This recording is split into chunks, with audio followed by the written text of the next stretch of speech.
Hi guys, எல்லாருக்கும் வணக்கம் guys. இந்த வீடியோவில் நம்ம என்ன பார்க்க போகிறோன்னா, இன்னைக்கு தொடங்க போகிற இந்தியா வர்சஸ் நியூசிலாந்து போட்டியை இறுதி போட்டி கண்டிப்பாக இந்தியா தான் வெல்லும். இதை பண்ணால் மட்டும் போதும், வெற்றி உறுதிங்க. எனக்கு முழு நம்பிக்கை இருக்குது. அது மட்டும் இல்லாமல் இன்னைக்கு கில் இல்லைனா விராட் கோலி கண்டிப்பாக யாருனா ஒருத்தர் செஞ்சுரி அடிப்பாங்க அப்படின்னு சொல்லிட்டு முன்னாள் இந்திய அதிரடி வீரர்னு சொல்லாங்க யுவராஜ் சிங் பார்த்தீங்கன்னா இந்திய அணி இன்னைக்கு விளையாட போகிற இறுதிப் போட்டி குறித்து நமக்கு ஆதரவாக பேசியிருக்காரு. இந்திய அணிக்கு சில பல அட்வைஸ்கள் கொடுத்துருக்காருன்னு சொல்லலாம். அவர் என்ன பேசினார், எது பேசினார் சொல்லிட்டு வீடியோ டீட்டெயில்டாக பார்க்கலாம். அதுக்கு முன்னே நீங்கள் நம்ம சேனலுக்கு புதுசாக வந்திருந்தீங்கன்னா ஒரு சப்ஸ்கிரைப் மட்டும் பண்ணிவிட்டு வாங்க, வீடியோக்குள்ளே போகலாம். ஆமாங்க, ரொம்ப எதிர்பார்த்துட்டு இருந்த இந்தியா வர்சஸ் நியூசிலாந்து இறுதிப் போட்டி இன்றைக்கி மத்தியானம் தொடங்குதுங்க. கண்டிப்பாக செம ஒரு கிளாஸ் இருக்குது.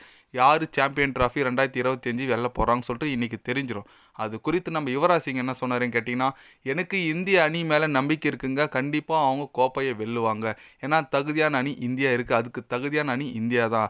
அது மட்டும் இல்லாமல் இன்றைக்கி விராட் கோலி இல்லைனா கில் யாருனா ஒருத்தர் செஞ்சுரி அடிப்பாங்க.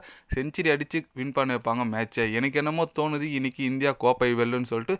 அது மட்டும் இல்லாமல் இந்திய அணி பார்த்தீங்கன்னா ஃபஸ்ட்டு பேட்டிங் எடுத்தால் குறைஞ்சபட்சம் ஒரு 300 350 அடித்தா மட்டும்தான் அந்த பிச்சில் ஜெயிக்க முடியும். இந்திய அணி இதை பண்ணணும். அதேமாதிரி போலிங் பார்த்தீங்கன்னா சேம் டீமோட தான் போகணும். 4 ஸ்பின்னர் 2 ஃபாஸ்ட் பவுலரோட போனால் மட்டும்தான் இந்திய அணி சேம் டீமோட போனால் மட்டும் நல்லாயிருக்கும். ஏன்னா அந்த பிச்சுக்கு அது சூப்பராக செட் ஆகிருக்கு. என்னோட அட்வைஸ் இதுதான், சேம் டீம் போகணும்.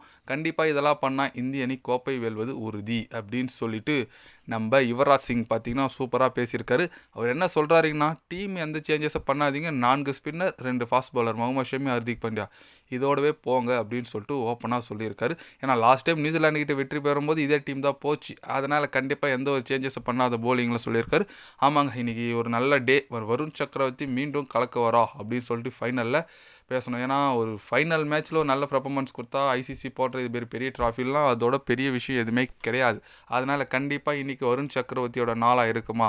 லாஸ்ட் டைம் நியூசிலாந்து நடக்கும்போது பார்த்தீங்கன்னா 5 விக்கெட் எடுத்தார். நிறைய நியூசிலாந்து பிளேயர் கூட ரீசெண்டாக பேட்டி கொடுத்தாங்க, நாங்கள் வருண் சக்கரவர்த்தி எப்படி ஹேண்டில் பண்ணுறோன்னு தெரியல, அது ஹேண்டில் பண்ணுறதுல தான் இருக்குது எங்களோட வெற்றியாக தோல்வியான்னு சொல்லிட்டு. எஸ், அவர் மட்டும் நீங்கள் ஃபோக்கஸ் பண்ணாதீங்க. அடுத்த நம்ம ரவீந்திர ஜடேஜா இருக்கார், அக்சர் பட்டேல் இருக்கார், அப்புறம் குல்தீப் யாதவ் எல்லாம் செம ஒரு இப்படி சொல்லுது வழக்கமாக ஒரு ஸ்பின்னிங் ஒரு பெஸ்ட்டான டீம் பார்த்தே இந்தியா தான் எப்போவுமே வருஷம் இருக்கும். அதே போல் தான் இப்போயும் இருக்குது. பொறுத்து வந்து பார்க்கலாங்க நம்ம இந்திய அணி எந்த மாதிரி இன்றைக்கி ஒரு தெரிக்கிற பர்ஃபார்மன்ஸ் கொடுக்குறாங்களா சொல்லிட்டு பார்க்கலாம். அதை விட ரோஹித் சர்மா ரிட்டையர்மெண்ட் இன்றைக்கி அலௌன்ஸ் பண்ணுவாரா, நிறைய கேள்விகள் வந்துட்டு இருக்குங்க. இன்றைக்கி ரோஹித் சர்மா தோத்தாலும் ஜெயிச்சாலும் கண்டிப்பாக ஓடியிலேருந்து அவர் ரிட்டையர்மெண்ட் அலௌன்ஸ் பண்ண போகிறார் சொல்லிட்டு தகவல் வந்துட்டுருக்கு. அது எந்த அளவுக்கு உண்மைன்னு தெரியல, பட் தகவல் வருங்க. அது அவர் எடுக்கிற டிசிஷன் தான். ரீசெண்டாக கில்லு கூட சொல்லியிருந்தார், அதை பற்றிலாம் அவர் கவனமே செலுத்தலை. முதல்ல நாங்கள் இந்த சாம்பியன் ட்ராஃபி வெல்லணும், அதுதான் எங்களோட குறிக்கோள் அப்படின்னு சொல்லிட்டு அவர் பேசிட்டு இருந்தார். அதனால் இன்றைக்கி முதல்ல சாம்பியன் ட்ராஃபி வெல்லும், அதுக்கப்புறம் அவர் ரிட்டையர்மெண்ட் பற்றி டிசிஷன் எடுத்துக்கிட்டுங்க. நீங்கள் சொல்லுங்கள், இன்றைக்கி ரோஹித் சர்மாவோட லாஸ்ட் மேட்சா, இன்றைக்கி கோப்பையை வெல்லுமா இந்திய அணி? உங்களோட கருத்துக்கள் என்னன்னு சொல்லிட்டு மறக்காமல் கமெண்டில் கொஞ்சம் சொல்லுங்கள். இது போன்ற ஸ்போர்ட்ஸ் யூஸை தெரிஞ்சுக்கணுன்னா சேனலை சப்ஸ்கிரைபர் லைக் ஒன்று பண்ணிக்கிங்க. கண்டிப்பாக கிரிக்கெட் பற்றி day by day channel update வரும். மறக்காமல் சப்ஸ்கிரைப் மட்டும் கொஞ்சம் பண்ணி வச்சுக்கோங்க. நன்றி, வணக்கம்.